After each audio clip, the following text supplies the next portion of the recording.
Hello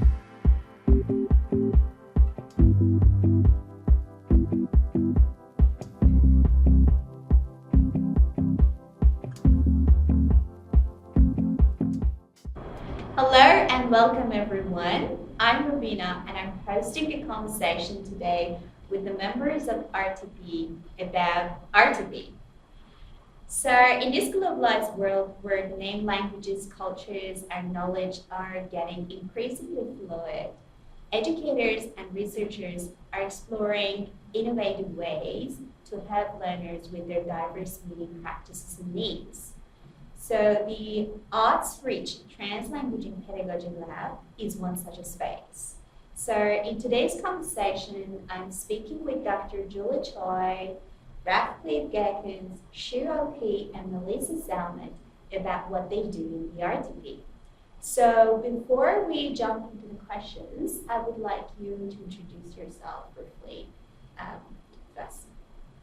Sure, I'll start us off. So my name is Raf Cleeve Gerkens and I work in the Language and Literacy Educational Group within the Faculty of Education here at the University of Melbourne. And my areas of research interest are arts-rich pedagogies for supporting development across the curriculum, but particularly in literacy. And that's what brought me to the RP Lab to collaborate initially with Julie and then with 4 other members as well. That's lovely. How about you, Julie? My name is Julie Choi, and I'm an associate professor in education in the area of additional languages, and my interest area is in translanguaging and education. So it's just been a really great way to bring translanguaging and other areas of focus to bring together our RTP. That's amazing. Thanks for joining us, Julie. Shu, would you like to introduce yourself? So my name is Shu Ohki. So my expertise in content and language integrated learning, and we use CLIL as a way into kind of engaging with languages teachers here, and that's how I can bring expertise into RTP. Amazing. Melissa. Thanks, Mobina. Hi, everyone. My name is Melissa Slamet. I'm doing my PhD in Languages and Literacy Education within Faculty of Education at the University of Melbourne. My research interest includes the development of critical multilingual language awareness and also investigating how multilingual students use their meaning-making resources in carrying out multilingual academic literacy practices. So while taking my research, I noticed that Arts-Rich Translanguaging experience, such as in the form of tasks or activities, is very important to help the students bring all kind of resources while also developing their critical language awareness. So that's why I think RP is very relevant as well in my work. Fantastic. All right, Julie, would you like to give us a bit of history behind the RTP Lab and how did you all get together in this lab? Sure. And firstly, just thank you for this invitation. This is actually the first time that all of us have gotten together to actually speak about this. So I feel like some identity shaping is going to come into play right here, right now. I think Raf just mentioned it also, but the work kind of started between me and Raf, where I think this might have been around late October to 2023, where we started to get together to talk about writing a paper together. I was working on community bookmaking and using translanguaging, and I was looking for somebody who was doing something around the arts and language and literacy education. So we were a perfect match. That was easy. Then I think Shu joined, and Shu, we looked to him to draw on his expertise on, I think initially it might have been the cultural, historical activity theory to look at our work and how we might analyze some of the data that we're collecting. In the course of the work that we've been doing over the last year, we've also understood that his expertise in CLIL has become very useful for us in thinking about EAL education. So the work that we're doing is expanding. And well, Melissa, as you just heard, it just falls into place for everything. But Melissa is a superstar PhD student that Yvette Stoner and I are supervising.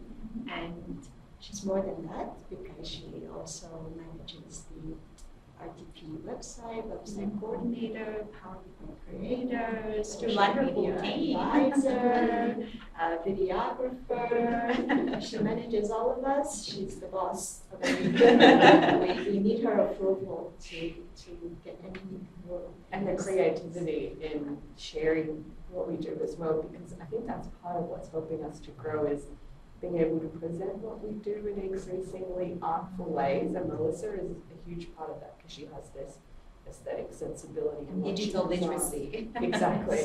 Yeah. That's why she's the boss.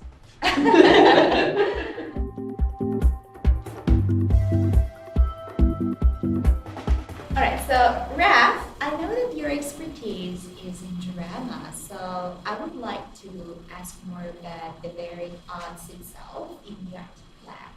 So I would like to know more on how you think about the way that arts and translanguaging are connected to each other, and also like maybe you can tell us about, maybe before getting into that, you can tell us about the very RTP itself. Sure. And what you do that, but it would be so lovely if you could just elaborate more on how you think about the arts in RTP Lab and how you think it's connected to translanguaging as well.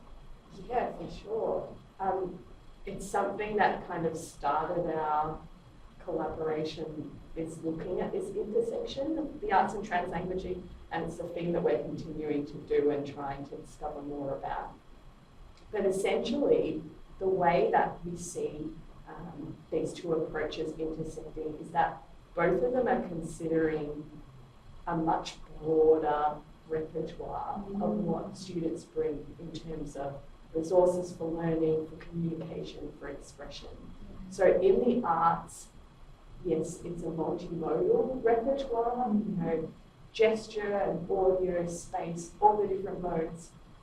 It also has that aesthetic element though, which is important, which differentiates it from just being multimodal. So when you have an aesthetic experience in the arts, it's about, yes, my senses are engaged, but also my imagination and my cognition. All these things are coming together, and we know it when we have an experience like that.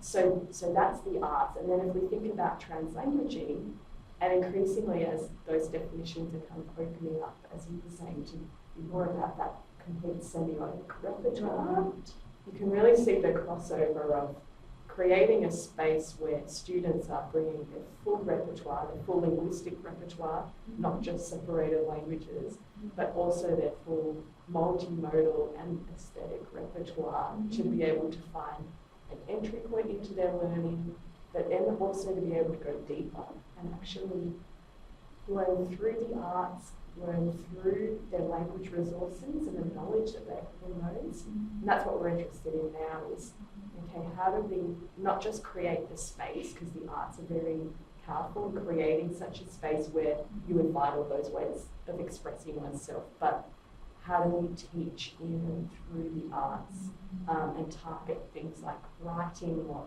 those school literacies that students have to develop, but can we do it in some different ways that actually think about the individual and what will work well for them?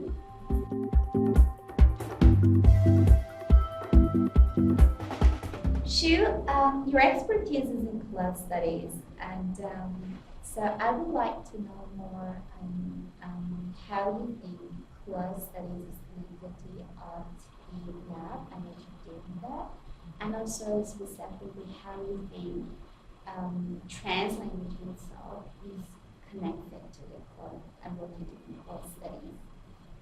And I would also like to know how you think that arts dimension feed into the CLIL studies or vice versa. I know it's a lot of questions to ask, but That's a long time. But yeah, no, thank you for these questions. I think the starting point for us to engage with content and language integrated learning isn't about doing CLIL per se. Like CLIL is a pedagogical approach where you teach non-language specific content through the target language, and which is in the foreign language context. But we bring the concepts of CLIL, such as forces framework, which has content, communication, cognition, and culture, to kind of start a conversation with EAAD teachers to bring their attentions to various dimensions of teaching and learning. So teachers are not just teaching about the language to EAAD learners, but when they teach, they need to think about, of course, the language and then the content, which sometimes is about the science or mathematics, it could be arts. But also they need to also think about how to engage students thinking in their language learning journey.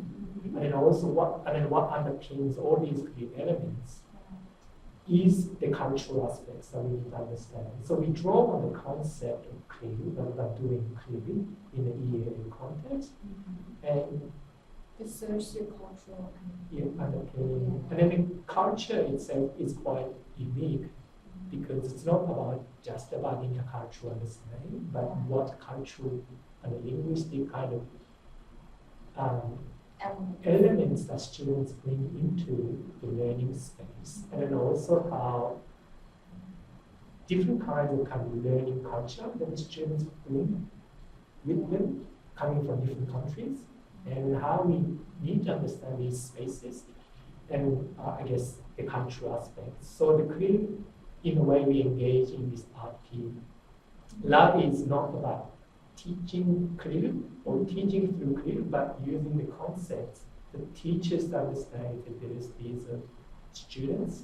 And once they understand how and where students come from to this learning context, we found the use of arts opening up space for kind of engaging students into the process of learning and development.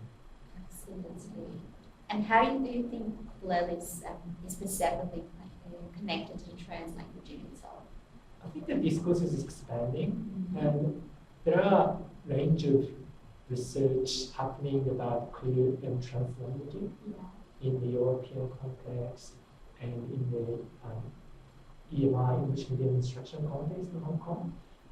And what makes us unique is that using the CLIL concepts is a way to engage teachers into looking at students' diversities and repertoires they bring into to establish that translanguaging space. So rather than just asking students to, okay, now you can translate from English into your own language, but that's just a way, just code switching. Yeah. But understanding all these four elements allows teachers to really think about what their students have, and opening up the space where translation could be one way of engaging their cultural linguistic repertoires, but again opening up using the or RP or Arts-Rich Translanguaging Pedagogy, so that students are engaged in the process of learning with not only about the language, but also about showing the understanding using bodies and engaging with collage materials. So that's how I see how the use of CLIL concepts allows us to see the, affordances of translanguaging. I like the connections that you make with the playful learning as well, and how that space that you're opening up where, like you say, different ways of showing and being playful. Yeah, really interesting connection. And then especially EAD context in Australia, especially for new arrival context, learning playfully has a space rather than, I guess, it is important for teachers to do expressive teaching and getting students ready for transitioning to mainstream education. But I guess that's very traditional ways of doing teaching. But I think it's important for us to think about how we can make it playful so that students are feeling more comfortable with being themselves in the classroom and I guess showing who they are, what they can do, rather than being always defensive. I don't know how we wish to be able to express things. And then that space, I guess, goes back to Raf's point about establishing that translanguaging space, and Julie's interesting in ensuring that space is established. Yeah, I think something that really comes through for us is that the idea of the whole.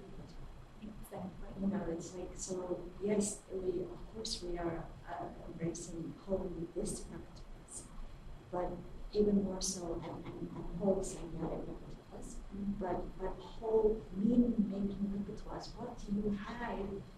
And use it to do what you need to do.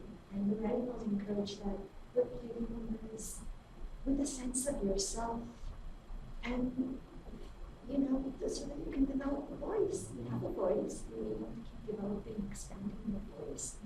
So something that really comes through to the way that, it looks like we have a lot of things, right? There's like art, there's translanguaging, there's CLIL, there's all these things. But I think we don't see them as disparate things. We're trying to see how they all work together, that meshwork. But also, what I really love is not to be thinking. Often when I say, if we think about the arts, a lot of teachers will say, "Oh yeah, that's only for the drama teachers. You have to be good at drama." Or if it's music, it has to be a music teacher. But the way, especially where the work that Raf has been doing in her PhD also was not like that. It was really the interstices of language and literacy and drama and how they come together, the affordances of both to enable something else, so more learning to come together. So it shouldn't be that you have to be a drama teacher to be able to teach language and literacy through drama. They're all part and parcel. They're really hard to communicate this because teachers almost need the experience of it, is what I found with the teachers that I worked with. They were a little bit apprehensive at the start, even though they were keen to try it. And then by the end they said, it's much simpler than I thought it was. It doesn't take that much, and it's something I'll definitely use. But I think you almost need a little bit of guidance and support to try it out.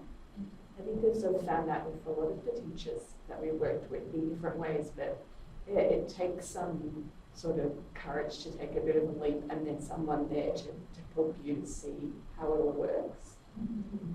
Yeah, and also what I love about the way that you're marrying arts to translanguaging is the fact that there is a power behind arts, which is in a classroom setting where students, as you said, are pretty diverse, coming from different languages and cultures.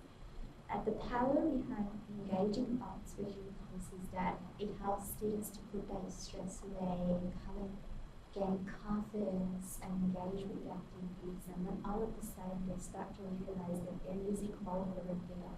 Just keeping in mind that maybe in other types of languages they couldn't really feel that sort of freedom to kind of engage with all their senses while just learning something. So I guess there is power behind arts. That's such a good point, and that's what the literature shows as well. That engagement part is what prompts kids to really draw on everything they have because they want to keep the experience going. So it's like, okay, what do I have that I can use? Which, as you say, you might not do in something else where you just feel like, I don't have enough English to do that. But if you're part of creating a scene or you're creating a book, illustrated book, or you want to keep it going and finish it. And so, okay, you've got to bring it all in, everything that you have to make that happen. Exactly. And also, and I think it is also important to not only consider that kind of experience can only belong to early childhood context or primary context, but it can also happen in the higher education context. Absolutely. My study focused on higher education context, teacher education context, where teachers, our future educators, when they have that kind of experience in Arts-Rich Translanguaging Pedagogy, they are allowed to bring all the kinds of knowledge and identity into learning, which is often unrecognized when we study in this kind of English dominant context. Absolutely. Yeah, I was reading an article yesterday. I forgot the name of the scholar, but he made a really nice connection between ways of being and ways of doing. Just like so, I was thinking like what you do in the Arts-Rich Translanguaging Pedagogy is just like students bring their different ways of being to what they do in class. So this connection is something that can really make that learning so rich. And Melissa, by those teachers, pre-service teachers, having that experience of what it meant to them, what they were able to bring, I think that's how we taught teachers to do it with their students. Yeah. You have to have the experience Yeah. for yourself and understand what it meant and Exactly. what it opened up Yeah. for you. Yeah, and they notice the benefits of doing that kind of thing. Like you can't operate just only in one language. Like the future multilingual students need to draw on multiple languages in order to express the meaning, because that is what they say when they do Arts-Rich Translanguaging Pedagogy in the class. It's not enough just to explain that to them. You have to experience that. Yeah.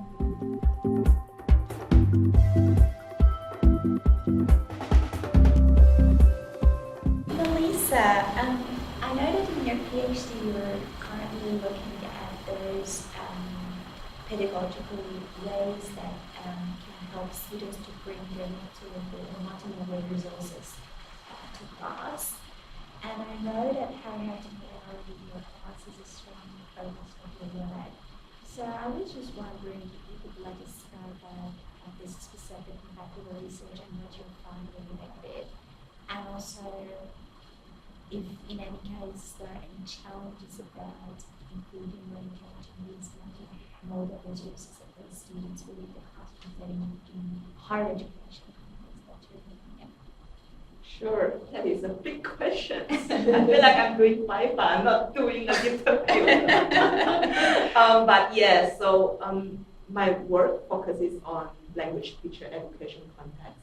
So I'm looking at how there's one graduate coursework subject that is designed specifically with Arts-Rich Translanguaging Pedagogy in mind. I want to see how this kind of pedagogy can change our future educators' mindset about their ways of thinking about language, their ways of thinking about language learning, and also the way they think about their language learners. So first of all, before going to the findings, I want to tell a bit why the change of mindset is important here. So in the field of language education, there are various kind of dominant language ideologies that can be harmful because they put multilingual learners at a disadvantaged position. For example, one of the recurring themes that I found in my study is the standard language ideologies, which see the standard form as the most superior form compared to other varieties. Let's say the most prevalent one in this context is the standard English. So our future educators, what I found in my data is that they are deeply ingrained with this kind of ideology. So when they bring this kind of ideology to the school, where they teach in the future, they will try to determine their learners, the capabilities of the learners based on whether they have achieved that kind of standard, not actually based on what the learners bring to the classroom. For example, their knowledge in other languages, their own identities in multiple languages. And if you keep reinforcing this kind of dominant norms, the learners will, just like what Shu said, feel deficit, feel they are linguistically insufficient. So that's why my work argues for it is important to really change this kind of mindset, challenging this kind of ideologies. So going back to RT, here is where I see the potential of RT in challenging this kind of mindset. So Arts-Rich Translanguaging Pedagogy not only helps our future educators to recognize their own linguistic and cultural repertoire, but also how they can use this as a resource to challenge the dominant ideologies that is happening in the field of language education. So one short findings that I found is that one small finding that I found is the use of identity text, which really make visible multilingual students' linguistic and cultural repertoire, their past histories, and their emotions associated with languages. And I think this kind of identity text is, for example, language portrait, is very powerful in helping our future educators to critically reflect on their past histories, while also thinking about how language, it is not only about grammar or vocabulary, but it is deeply intertwined with power, with emotions, and with their identity and culture and so on. So it's important to change that kind of way of thinking about language here. And another significant finding is the bookmaking activity that I think it really shows the Arts-Rich Translanguaging experience, where the student teachers in that subject, in the graduate coursework subject that I looked at, they bring their full self into the learning, which is very uncommon in the context where English is the dominant language. So I think it is like what I have talked with Raf just now. It is so important to have our future educators to experience that first before they can enact how they can bring their future multilingual learners full repertoire to the learning. Absolutely. Yeah. So I think that is about my findings. Just now you also asked about the challenges. Yes. Right?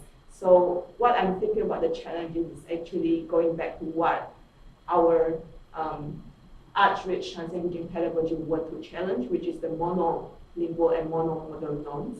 So what we can see is that for now, that is still the norm that determines the way we learn something, the way we teach, and we assess our students. And I think that way is really limiting in ways that they don't see things like art, experience, and translanguaging as the central way of how people create meaning. So I think to address this, I also will discuss some of my findings in terms of the pedagogical implications that I can propose to contribute to this kind of systemic shift, so we can have a more inclusive and critically engaged approach to education.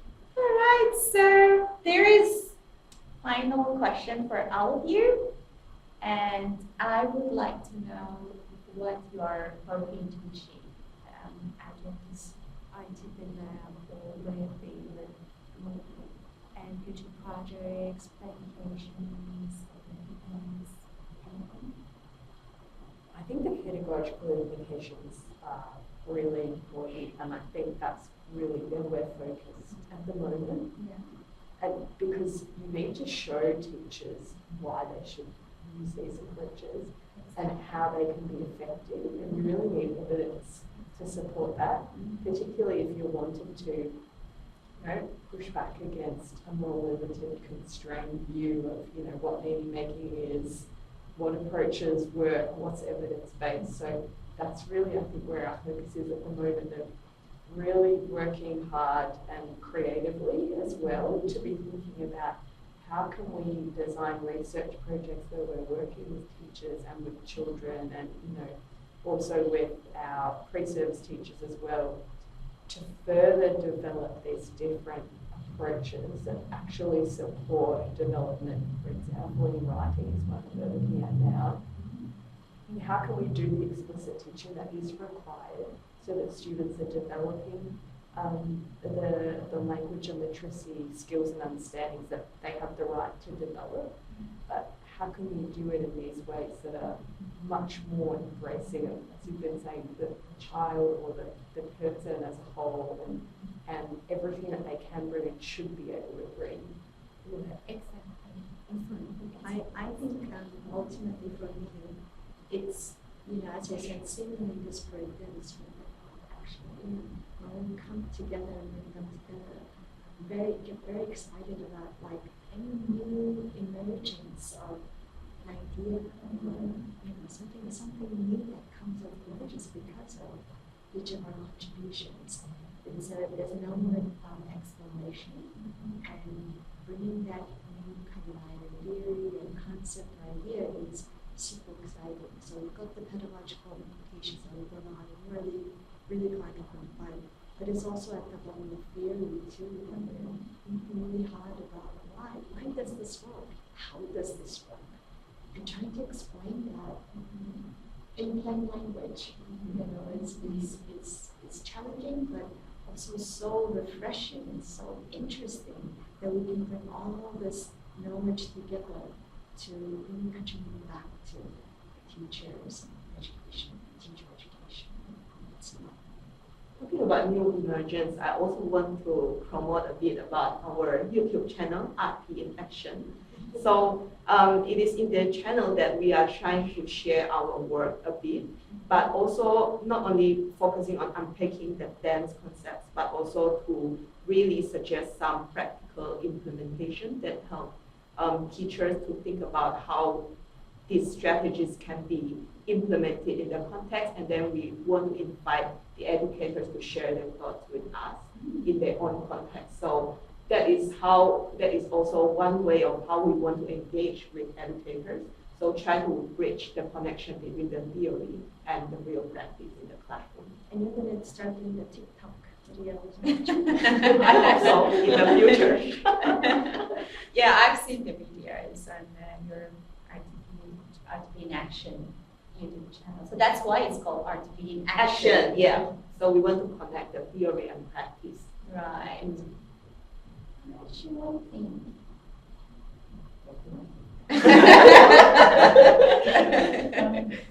No, I think Raf said everything that I wanted to say. It's okay. But how we want to go forward, and I guess, adopt the engagement features and see the benefits doing so. And I guess in school research maybe we look at the moment, but getting teachers together and kind of explains it and you think about ways forward in their specific context. I think that's really important. The theory is there, but it goes in practice.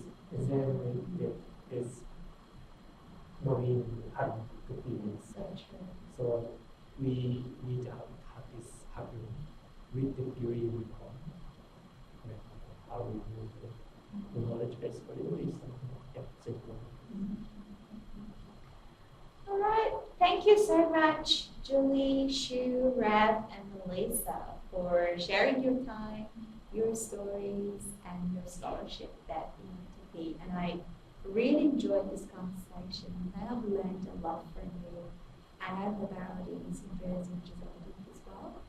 And I am looking forward to seeing how ITP continues to grow, inspire, and have a good look across the thing. Thank you, Mobina. Thank you.